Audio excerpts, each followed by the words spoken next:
You believe obsession is the key to victory, that letting go is for the weak. But the samurai knew the truth.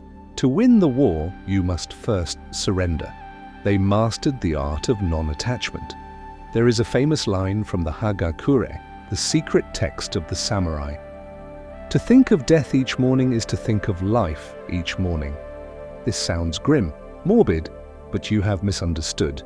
This is not a philosophy of darkness.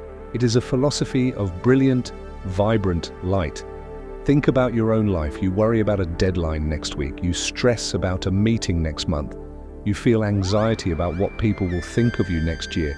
Your mind is constantly living in a future that does not exist, and it is robbing you of the only thing that is real, this present moment. The samurai's practice of contemplating death was a tool designed to shatter this illusion. Imagine a samurai waking with the dawn. His first thought is not of the battle to come, but of the certainty of his end. Today, he thinks, could be my last. How does this change his day? The tasteless rice he eats for breakfast is suddenly filled with flavor because it might be his last meal. The difficult conversation he must have with his lord is no longer filled with fear of disapproval, but with the courage of absolute honesty because he has nothing to lose. The cherry blossoms in the garden, usually a fleeting sight, become an object of profound beauty because he may never see them again. The fear of death did not make him reckless. It made him present. It made him alive. By confronting the ultimate loss, all lesser fears, the fear of failure, of judgment, of discomfort, become insignificant. The attachment to a perfect future dissolves, and in its place, an intense focus on the perfection of the present moment is born. You do not need to face a duel to practice this. You need only your own mind. Here is your first practice in the art of non-attachment, the morning question. When you wake up tomorrow, before you reach for your phone, before your mind floods with the anxieties of the day, take one deep breath and ask yourself a simple question. If I knew this were my last day, how would I live it? You don't need to have a dramatic answer. The purpose of the question is not to change your entire schedule, it is to change your perspective. This simple act of remembrance cuts through the noise of trivial worries. It clarifies what is truly important. It is a daily reminder to live with courage, with purpose, and with a profound appreciation for the gift of now. This practice detaches you from the future. But what about the attachment to past failures, the fear that holds you back from even trying? There is a paralysis that haunts the modern world, the paralysis of perfectionism. We have an idea, but we are so attached to the idea of it being a perfect success. We are too afraid to take the first imperfect step. We stay in the realm of theory, endlessly planning, endlessly researching, but never acting.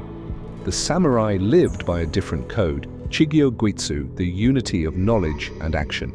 For them, knowledge was worthless until it was tested in the fires of reality. An idea that has not been acted upon is just a ghost, a dream.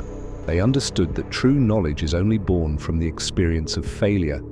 Picture a young samurai learning a new sword technique. He reads the scrolls. He listens to his master.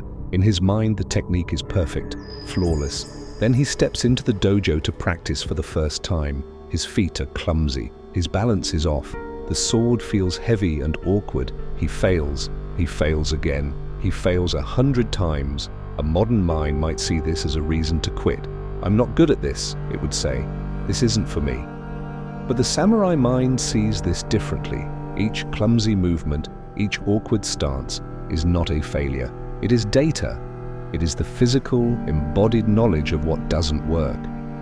This process of elimination, of carving away the imperfect, is the only path to mastery. They understood that not trying, not acting, that is the only true failure. The willingness to fail is the prerequisite for any meaningful action. You are attached to the idea of a massive, life-changing success, and the fear of that grand idea failing keeps you frozen. The antidote is to detach from the outcome by focusing on the smallest possible action. Here is your practice. The failure quota. This week, your goal is not to succeed. Your goal is to fail at 3 small things. Try that new recipe and be okay if it burns. Send that one scary email and be okay if you get no response.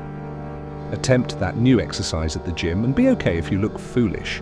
The purpose is to retrain your brain, to teach it on a deep cellular level that failure is not death.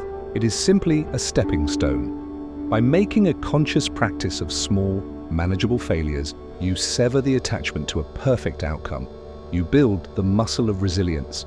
You learn to find joy not in winning, but in the courageous act of simply showing up. But what about the most powerful attachment of all, the attachment to our own ideal self? In Buddhist thought, the root of all suffering is tanha, which translates to thirst or craving. It is the constant nagging attachment to things being different than they are. We are attached to having more money, to being more respected, to having a perfect body, to being a better person. This attachment to an idealized version of ourselves is a subtle but powerful poison. It creates a constant gap between our reality and our expectations, and in that gap, suffering is born. The voice in our head says, "You should be more disciplined, you should be more successful." It is the voice of our own desire weaponized against us.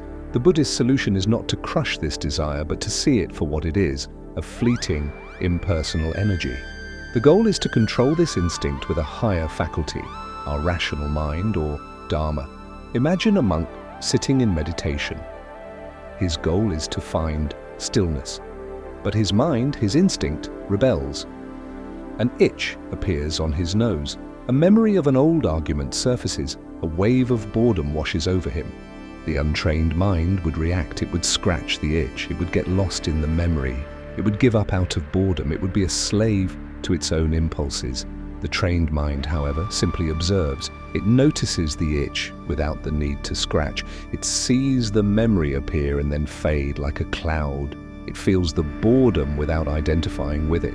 The monk is not his itch. He is not his memory. He is not his boredom. By not reacting, by not attaching to these internal events, he allows them to pass.